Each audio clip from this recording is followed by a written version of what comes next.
Bonjour Monseigneur Ulrich. Bonjour Marie-Ange. Ce matin, un événement a marqué d'une pierre blanche, si je puis dire. C'est votre première lettre pastorale en tant qu'archevêque de Paris. Une lettre de 8 pages. C'est pas tous les jours qu'un archevêque, et en particulier un archevêque de Paris, prend le temps d'écrire 8 pages. Pour ceux qui nous écoutent, qu'est-ce que c'est exactement pour commencer, Monseigneur Ulrich ? Une lettre pastorale, c'est un élément de conversation de l'évêque avec son peuple, le peuple qui lui est confié. Et donc, quand je dis le peuple qui lui est confié, je ne parle pas seulement des catholiques pratiquants, réguliers, etc., mais voilà, de tous ceux qui, à Paris, ont envie de me lire. Donc, bien sûr, je donne des conseils et je fais des ouvertures aux catholiques, ça c'est clair. Mais vraiment, je souhaite que ma parole puisse être accessible à des gens qui ne se reconnaissent pas comme chrétiens pratiquants, réguliers, même des gens qui ne se reconnaissent pas chrétiens, mais qui disent, après tout, la parole d'un évêque peut m'intéresser. Alors, vous entamez quasiment votre lettre par un contexte difficile que vous décrivez, contexte rude pour le monde et pour l'Église. Je parle des guerres et des tensions qui agitent notre terre en des lieux si nombreux. La guerre en Ukraine ne peut pas faire oublier les conflits qui continuent au Moyen-Orient, en Asie, etc. Sans oublier les grandes préoccupations que nous avons pour l'avenir de notre planète. Pourquoi avoir choisi de commencer par une description, en somme, de ce contexte sociétal, voire international, qui nous entoure? Parce qu'on a le nez un peu dans le guidon, trouvez-vous, Monseigneur Ulrich? Oui, je pense que c'est utile de se situer dans l'histoire réelle des gens, c'est-à-dire ce que nous entendons tous les matins en nous levant. Ouais. Si nous écoutons Radio Notre-Dame ou un autre média, ce que nous entendons, c'est toujours un peu catastrophique. C'est une situation pas du tout apaisée dont nous entendons parler chaque matin, c'est-à-dire on entend parler en effet de la guerre. Alors en ce moment on parle de la guerre en Ukraine, mais il y a des autres moments où on parle d'autres guerres dans le monde.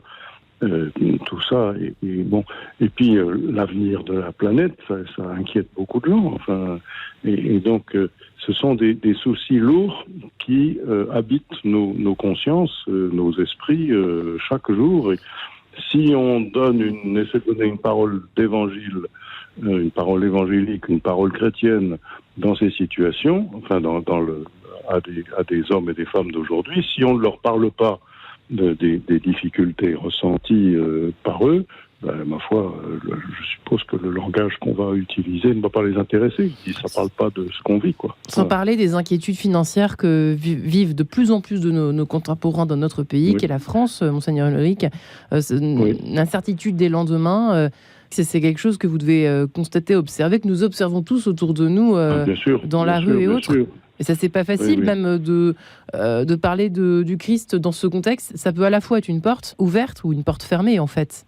C'est-à-dire que je crois vraiment que le Christ parle de cette vie-là.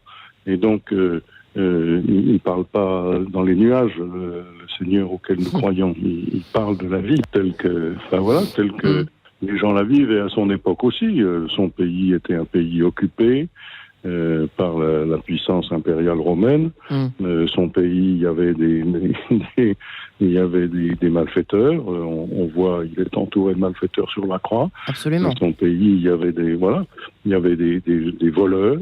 Il est question de gens qui sont malhonnêtes avec les pauvres gens dans les pages d'évangile. Donc ce sont des choses comme ça dont on parle dans l'évangile. Parce que c'est vrai que vous écrivez dans un deuxième chapitre ce qui concerne évidemment l'Église, mais vous dites en même temps que, n'empêche que, heureusement qu'elle est là, cette Église, depuis 2000 ans, à œuvrer pour les plus pauvres, pour ceux qui sont à la marge de notre société. Dieu sait qu'il y en a et qu'il y a du travail, il y a du pain sur la planche. Et c'est un peu ça aussi l'idée de votre lettre pastorale, Monseigneur Ulrich, entre les lignes. C'est-à-dire, dans ces situations, l'Église qui est faite d'hommes n'est pas parfaite, en effet, et ça, nous le reconnaissons, mais elle est quand même porteuse d'un message qui la dépasse Malgré ses faiblesses, les faiblesses de ses membres, elle ne peut jamais oublier qu'elle a un message à porter qui est beaucoup plus grand qu'elle, beaucoup plus grand que chacun d'entre nous, et que si nous nous sentons inappropriés pour annoncer ce message parce que nous ne sommes pas parfaits, Ouais. eh bien, c'est vraiment dommage, quoi. Ouais. Voilà, c'est pas normal. Jésus n'a pas choisi des gens parfaits pour annoncer son évangile, et on le voit par les apôtres qu'il a choisis, qui n'ont pas été des gens ni toujours très nets, ni toujours très courageux. Mais il leur a dit, voilà, vous êtes comme ça, je vous ai choisi, et c'est moi qui vous ai choisi, pour que vous-même vous vous convertissiez, vous deveniez meilleur, et que vous n'oubliez jamais d'annoncer le message de la bonté de Dieu, de la miséricorde de Dieu, de son amour pour tous les hommes. Vous invitez à reconnaître que finalement l'Église était effectivement active, vivante dans une ville active qu'est Paris. Oui. Quelles sont vos attentes au fond à travers cette lettre pastorale concrètement, Monseigneur Ulrich, concernant peut-être l'Église parisienne, plus de communion, un peu plus de... Ça c'est le mot que vous utilisez, je ne fais que reprendre vos termes.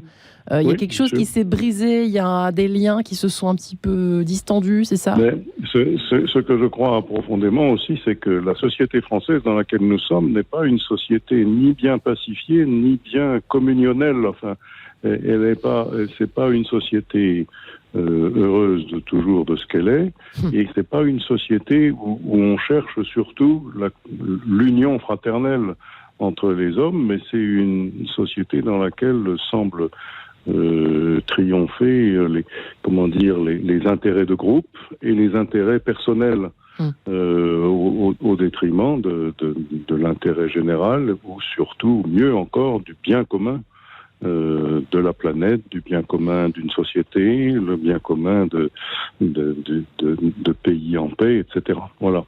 Donc, notre société, j'utilise ce terme d'un sociologue d'aujourd'hui qui dit l'archipel français. Jérôme Fourquet.